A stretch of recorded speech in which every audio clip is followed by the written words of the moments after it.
사무엘하 21장 15절에서 22절까지 말씀 함께 읽겠습니다.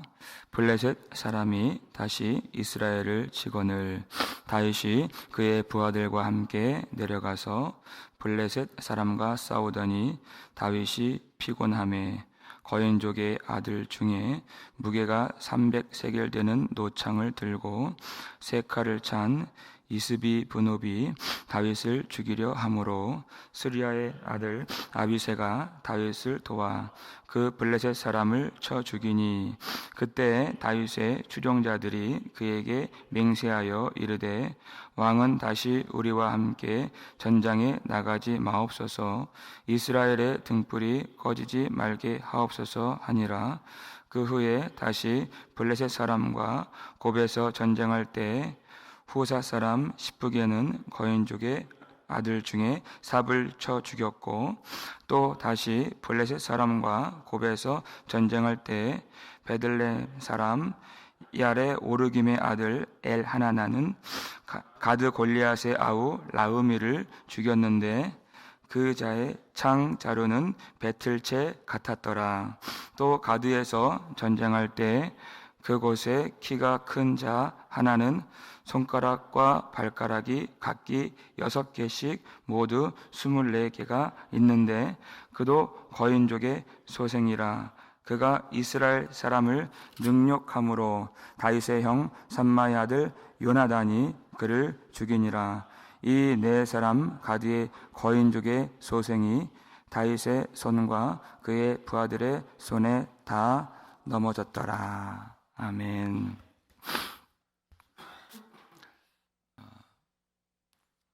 3년간의 기근이 있었고 또 다윗이 그 일을 위해서 하나님 앞에 하나님의 얼굴을 구하며 간절히 기도를 드렸습니다. 그리고 그것이 사울의 죄 때문인 것을 알게 되었고 또 속죄를 위해서 죽음이 필요했기에 그 집 7자손을 죽이는 그런 일이 있었습니다. 그런데 곧바로 비가 내리지 않았죠. 하나님이 뜸을 들이셨습니다. 그 사이에 있었던 일이 자기 아들들의 그 시신 앞에서 밤낮으로 우리가 그 기간은 정확히 알지 못하지만 수개월간 그 시체에 그 새를 쫓고 밤에도 그것을 뜯으려고 오는 짐승을 쫓아낸 사울의 첩 리스바의 그 모습을 보게 되었습니다. 그 마음이 얼마나 억울하고 원통한 어머니의 마음입니까? 다윗이 그것을 듣고 마음이 움직여서 이제까지 사실상 알고는 있지만 거들떠보지 않았던 사울의 뼈까지 또 그 7자손들의 뼈까지 다 모아다가 정성스럽게 장사를 지내주었습니다. 그랬더니 하나님이 기도를 응답해 주시고 비를 내려주셨다 하는 것이에요. 왜 이런 이야기가 성경에 있을까요? 첫 번째, 그 리스바의 그 마음을 통해서 그 원통한 그 어머니의 마음을 통해서 우리가 자칫 잊어버릴 수 있는 죄 없는 아들을 우리의 속죄를 위해서 내어주신 우리 아버지 하나님의 마음을 반드시 알아야 된다 하는 것입니다. 우리는 우리가 억울하고 우리가 어려울 때는 우리의 상황밖에 보이지 않고 그 이상 그 넘어서를 보지 못하는 그런 무지함과 그런 연약함이 있는 사람들입니다. 그런데 하나님이 우리에게 환난을 주시고 어려움을 주신 것은 우리를 죽이려고 주신 것이 아니라 우리를 위해서 대속의 피를 흘리신 예수 그리스도의 은혜를 알게 하시기 위해서 하신 일이고 그 십자가가 하나님의 사랑인 것을 깨달을 수 있도록 주신, 허락하신 일인 것입니다. 그래서 그것을 통해서 우리는 아버지의 마음을 들여다보고 하나님의 사랑을 깨달아서 하나님의 사랑을 받고 성령을 받은 것이 이미 영원한 하나님의 은혜 속에 사는 것이구나 하는 것을 깨닫고 감사하고 찬양할 수 있도록 우리를 인도하시는 하나님의 특별한 은혜인 것입니다. 또 한 가지, 속죄의 사건과 기도의 응답에는 시간 차이가 있다는 것입니다. 하나님이 원하시는 바가 있었어요. 다윗에게. 속죄의 사건은 보리 배기 시작하는 그때 있었는데 기도가 응답되고 이 땅에 비가 내려진 것은 그 후에 어떤 일정 기간이 지난 후의 일입니다. 그 사이에 하나님이 원하시는 것. 예수님이 6월절에 죽으셨지만 성령이 비같이 내린 것도 그 후에 있었던 일인 것처럼 하나님은 다윗에게 평생 원수인 그 사울의 집안을 진정으로 마음으로 품고 용서하기를 원하셨다는 것입니다. 우리가 십자가를 바라보는 것이 그저 우리의 지식으로만 십자가를 아는 것이 아니라 그 십자가의 은혜가 우리의 삶의 능력으로 나타날 때까지 그 기간 동안 하나님이 기다리시고 우리가 진정 예수 그리스도 십자가의 그 사건이 우리의 삶의 용서로 나타나고 사랑으로 나타나고 순종의 열매로 나타나기를 하나님이 원하신다는 것입니다.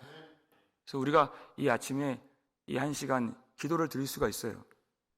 그런데 기도는 그것으로 끝난 것이 아닙니다. 언제 진정 기도가 응답되는가? 우리가 기도를 여기서 했지만 이제 우리 삶의 터전으로 나가서 우리가 그 십자가의 능력을 붙들고 사람이 할 수 있는 것이 아니죠. 십자가의 은혜가 우리 속에 충만하게 임하여서 우리가 사랑할 수 없는 자를 사랑하고 또 화평하고 또 용서하고 또 삶 속에서 순종할 때 그때에도 우리가 기도를 드리고 있는 것입니다. 그러면 그 삶의 기도를 하나님이 받으셔서 우리에게 필요한 은혜를 비처럼 내려주시고 그 땅까지 우리의 모든 삶의 터전과 우리가 사는 이 지역과 사회와 이 미국 땅에도 하나님이 은혜의 비를 흡족하게 내려주실 줄 믿습니다. 하나님이 그것을 원하시는 것입니다. 그래서 기도는 끝나지 않습니다. 우리가 여기서 기도라는 행위를 하지만 삶에서 순종으로 기도를 드리고 있는 것입니다. 다윗이 사울의 가족을 품었을 때 비를 내려주신 것처럼 로마서 14장 보니까 하나님의 나라는 의와 평강과 희락이라 이렇게 말씀하셨어요. 오늘 본문과도 연결되는 부분이 있기 때문에 다시 한번 제가 말씀을 드립니다. 오늘 본문에는 다윗이 언젠가 블레셋과 아마 초창기로 여겨지는 어떤 시점에서 전쟁을 하는 그 내용을 기록해주고 있습니다. 15절 말씀을 볼까요? 읽겠습니다. 블레셋 사람이 다시 이스라엘을 치거늘 다윗이 그 부하들과 함께 내려가서 블레셋 사람과 싸우더니 다윗이 피곤하매. 다윗이 어떻다고요? 피곤해요. 우리는 다윗하면 언제나 하나님의 은혜가 있어 전쟁에서 능한 자로서 항상 승리하는 그 용사로 우리가 우리 마음에 그렇게 각인되어 있죠. 근데 그의 삶에 그 내용 속으로 들어가 보면 다윗도 두려움이 있고 다윗도 어려움이 있고 다윗도 피곤함이 있고 그 끝없는 전쟁 속에서 그도 지쳐 있는 모습을 성경이 적나라하게 다 보여주고 있어요. 이제까지 거둔 승리도 다 하나님의 은혜로 거둔 것이죠. 그런데 또다시 전쟁이 벌어지면 하나님의 은혜를 바라보는 것이 아니라 그 거대한 그 거인을 보고 낙심하게 되고 자기의 약함을 바라보게 되는, 그것이 다윗 속에 있었고 또 날마다 기도하지만 쉽게 넘어질 수 있는 우리의 연약함인 것입니다. 이때 참 감사한 것은 뭐냐면, 그렇게 우리가 판판이 깨지는 삶을 살 때 그때 더욱 이 새벽에 주시는 말씀이 기다려지고 하나님께서 다시 우리를 세워주시는 이 예배가, 이 기도의 자리가 얼마나 더 그리워지는지 다 말할 수가 없어요. 저는 더 그렇습니다. 이제까지 하나님의 은혜로 살아왔는데 하루하루 하나님이 주시는 능력이 없다면, 예수님께 붙어있지 않는다면 우리가 아무것도 할 수 없는 자이구나, 그것을 알게 해주시는 것이죠. 하나님이 골리앗을 이기게 하실 때 얼마나 큰 은혜를 주셨습니까? 얼마나 영광스러운 승리예요. 그런데 블레셋 사람들에게는 골리앗만 있었던 것이 아닙니다. 300세겔 되는 큰 노창을 차고 새 칼을 가지고 휘두르는 그런 또 다른 거인이 다윗을 대적하면서 공격하며 나섰는데 이번에는 힘이 없는 거예요. 이번에는 용기가 나질 않는 거예요. 이번에는 그렇게 능력 있게 싸우질 못하는 것이에요. 아니, 예전에는 기도가 수월하게 그냥 엎드리기만 하면, 눈만 감으면 기도가 나왔는데 그게 그렇게 쉽게 되는 것이 아닌 것도 우리가 경험해요. 남들에게 말은 못하지만 어떨 때는 무력감에 빠질 때가 있고, 전에는 그렇게 생각이 안 들었는데 쉬운 것이 하나도 없는 것도 우리가 느끼게 됩니다. 그런데 그것이 필요한 것이에요. 이 이스비브놉이 거인이죠. 다윗을 죽이려고 하는 그 순간 위기를 만났죠. 근데 그 찰나에 어떤 일이 있습니까? 17절 상반절을 보시면 읽겠습니다. 스루야의 아들 아비새가 다윗을 도와 그 블레셋 사람들을 쳐 죽이니 그랬어요.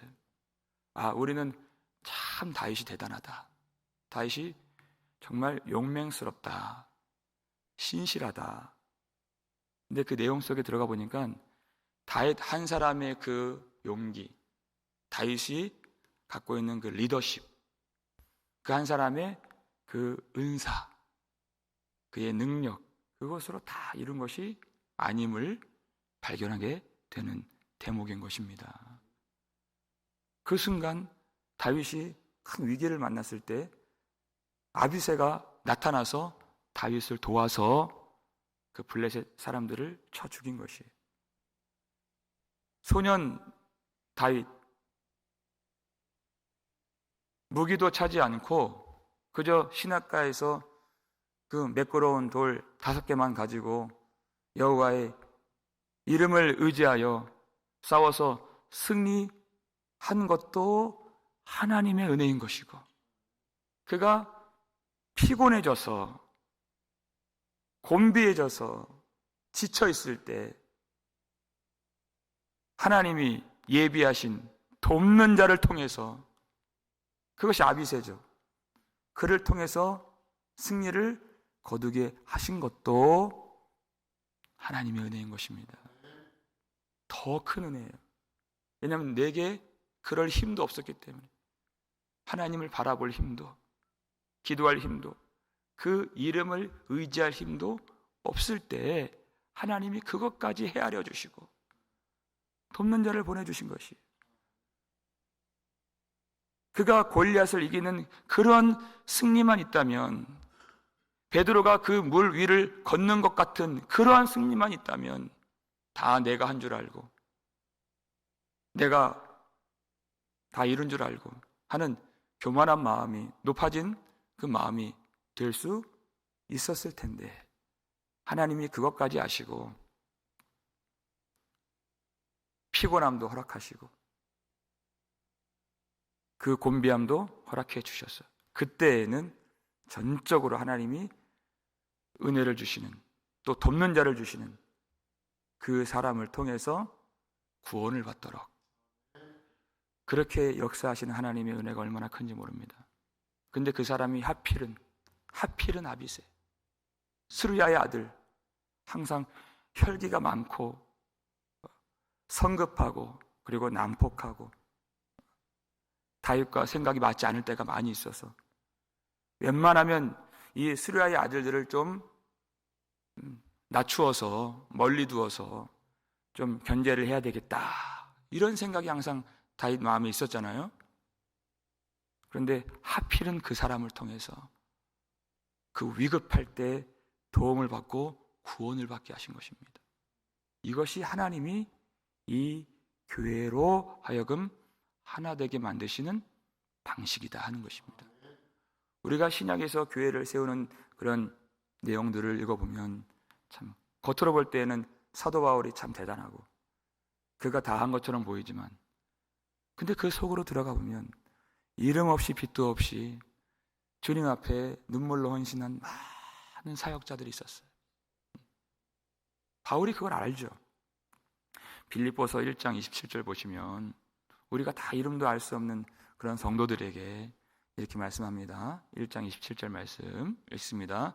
오직 너희는 그리스도의 복음에 합당하게 생활하라. 이는 내가 너희에게 가보나 떠나 있으나 너희가 한 마음으로 서서 한 뜻으로 복음의 신앙을 위하여 협력하는 것과. 아멘. 이렇게 되어 있어요. 네. 여러분, 교회에 있어서 무엇이 중요합니까?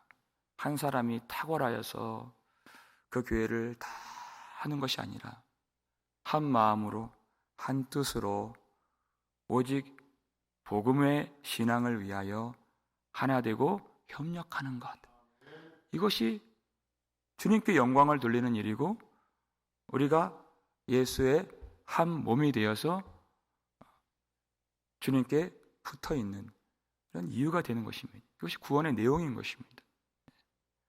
우리가 기도가 연약할 때 참 감사한 것은 모세에게 아론과 풀을 주신 것처럼 내가 기도 못할 때에도 그 기도를 돕는 자를 하나님이 이 교회에 보내주신다는 것이에요. 다 말할 수 없지만 얼마나 놀라운 은혜이고 감사의 제목인지 다 말할 수가 없습니다. 목사이지만 다 볼 수 없고 다 할 수 없고 그 능력이 부족하고 또 어려울 때가 많이 있는데 그 부족한 부분을 하나님이 정확하게 하시고 채우시기 위하여 보내주신 돕는 자들이 있다는 것이에요. 얼마나 놀라운 일인지 모르겠습니다. 저는 날마다 그것을 경험하게 되기 때문에 하나님께 감사해요. 하나님께 영광만 돌리는 것입니다. 그렇게 교회를 생각하시고 그렇게 하나님의 뜻을 홀로 이루시는 하나님, 그 사람이 이루는 것이 아니라 하나님이 이루시는 그 은혜를 우리가 보게 되는 것입니다. 이 거인 하나 무찌르면 끝난 줄 알았는데 삽이라고 하는 그 거인이 또 나타나니까 이름도 이제까지 들어보지 못한 시프게라고 하는 사람이 나타나서 또 그를 물리치게 하시고, 골리앗만 있는 줄 알았는데 그의 동생도 있어요, 라흠이. 그러니까 갑자기 엘하난 이런 사람이 나타나서 그를 쳐 죽이게 하시고, 그 키가 크고 손가락 발가락 6개 있는 그 사람이 또 이스라엘 백성들 하나님을 능욕하고 저주하니까 다윗의 형 삼마의 아들 요나단이 또 용사가 되어서 그를 무찌르는, 아니 큰 시험이 있는데, 근데 그때마다 하나님이 은혜를 베풀어 주시고, 그때마다 하나님이 예비하신 그 모든 구원의 방법들을 동원해 주셔서 하나님의 백성들이 승리하고 하나님의 영광을 볼 수 있도록 인도해 주시더라는 것입니다. 여러분, 시험이 아무리 많아도, 그 문제가 커도 하나님의 은혜보다 많지 않고 우리 하나님보다 크지 않다는 것을 믿으시기 바랍니다. 하나님이 그 문제마다 해결 방법들을 이미 다 계획해 놓으셨습니다. 하나님 계획 속엔 그것이 있죠. 날마다 말씀과 기도를 통해서 우리가 그것을 깨닫고 용기를 내어서 우리 주님께 나아가는 것입니다. 내 힘으로, 내 경험으로 싸우는 것이 아닙니다. 우리에게 믿음을 주셔서 하나님의 계획들을 알게 하시고 이미 예비하신 그 은혜를 우리 모든 삶의 순간마다 경험할 수 있기를 주의 이름으로 축원합니다. 그래서 우리가 적용해야 될 것이 있어요. 우리 주변에 지금의 다윗의 모습처럼 기도가 어려워지고 살 방법이 보이질 않고 살아갈 용기가 없고 피곤함에 빠져있는, 무력감에 빠져있는 그런 사람이 있을 때 왜 그리 믿음이 없느냐? 여러분, 비난하지 마시고 판단하지 마시고 우리가 하나님이 보내시는 돕는 자가 되는 은혜가 있기를 주의 이름으로 축원합니다. 하나님이 그것을 원하시는 것이, 하나님의 나라는 의와 평강과 희락이라는 것이, 협력하여서 하나 되어서 하나님의 뜻을 함께 이루길 원하시는 것입니다. 또 반대로 우리가 지쳐있고 우리가 피곤할 때 하나님이 보내시는 은혜를 담은 그 사람의 도움을 받아서 다시 세워지고 다시 주님을 바라보게 되는 그 은혜도 우리 가운데 충만하게 나타나기를 주의 이름으로 축원합니다. 그래서 피곤한 자도 곤비한 자도 혹은 돕는 자도 다 우리 주 예수 그리스도 안에서 하나님이 우리 공동체 위에 부어주시는 그 승리의 영광 함께 바라볼 수 있는 한날이 될 수 있기를 주의 이름으로 축원합니다. 기도하겠습니다. 우리 아버지 하나님, 감사를 드립니다. 기도하는 것이 내 힘으로 되는 것이 아니고 날마다 말씀을 전하지만 하나님, 그때마다 어려움이 있고 약함이 있고 또 피곤함이 있고 내 힘으로 그것이 되는 것이 아님을 오늘도 알게 해주셔서 감사를 드립니다. 날마다 예배를 드리지만 내 의지로 나오는 것이 아니요 하나님이 붙드시는 은혜 속에서 믿음이 없을 때에도 예비하신 힘을 주심으로 우리 인생 여기까지 인도해 주셔서 감사드립니다. 한번 큰 시험을 이겨냈을 때 그 다음에 오는 큰 거인을 이길 힘이 없었던 다윗처럼 우리의 이 신앙의 여정, 이 선한 싸움 한복판에서 지칠 때가 있고 피곤할 때가 있지만은 오늘 우리의 약함을 아시는 하나님께서 필요한 은혜를 부어주셔서 믿음으로 살아갈 용기와 힘과 능력을 충만하게 부어주시길 간절히 간구합니다. 우리를 불쌍히 여겨 주옵시고, 하나님, 우리가 주 안에서 하나 되어 협력하여 복음에 합당하게 살아감으로써 우리 공동체 안에 있는 지체들을 섬기며 권면하고 세워갈 수 있는 그런 돕는 자가 되기를 원합니다. 하나님, 어느 순간에는 나와 전혀 상관없는 인생인 것처럼 보여지고 또 마음으로 거리를 둔 지체가 있다 할지라도 이 구원의 길에서 서로 협력하고 또 도움을 주고 도움을 받고 때로는 반대로 그렇게 서로 상호 피차 위로함으로써 아버지의 영광의 나라, 그 의와 평강과 기쁨의 나라를 오늘 경험할 수 있도록 우리 모든 삶의 자리에서 성도의 거룩한 이 본물을 따라서 형제자매들을 세워가고 또 도움도 받을 수 있는, 그래서 내 힘으로 하지 아니하고 오직 하나님께서 홀로 행하시는 그 구원의 은혜를 온 공동체의 성도들이 다 누리고 그 믿음으로 그 은혜를 고백할 수 있도록 도와주시옵소서. 하나님, 질병의 고통과 생활의 어려움으로 여러 가지 눈물을 흘리는 그 시험을 당한 성도들이 있습니다. 하나님, 우리가 십자가의 그 은혜가 삶의 능력으로 나타나서 우리가 참으로 저들을 위로하고 또 함께 울며 또 함께 기뻐하며 우리가 하나 되어서 이 어려운 길 믿음으로 지나갈 수 있도록 우리 모든 성도들 축복하여 주옵시고, 또 시험 당하고 어려움 있는 자들 외롭지 않도록 도와주시고, 하나님의 사랑을 깨닫고 하나님의 마음을 십자가를 통하여서 오늘 깊이 알므로 하나님, 우리에게 성령 주시고 믿음 주신 말할 수 없는 은혜 속에 우리를 영원토록 붙드시고 인도해 주시는 하나님으로 말미암아 큰 은혜를 체험하고 하나님께 영광을 돌리는 한 날이 될 수 있도록, 세상을 이기며 믿음으로 승리하는 모든 성도들 될 수 있도록 주께서 풍성한 은혜와 위로를 모든 성도들 가정에 그 심령에 충만하게 부어 주시옵소서. 감사를 드려 고리를 구속해 주신 예수 그리스도의 이름으로 축복하며 기도 올렸나이다. 아멘.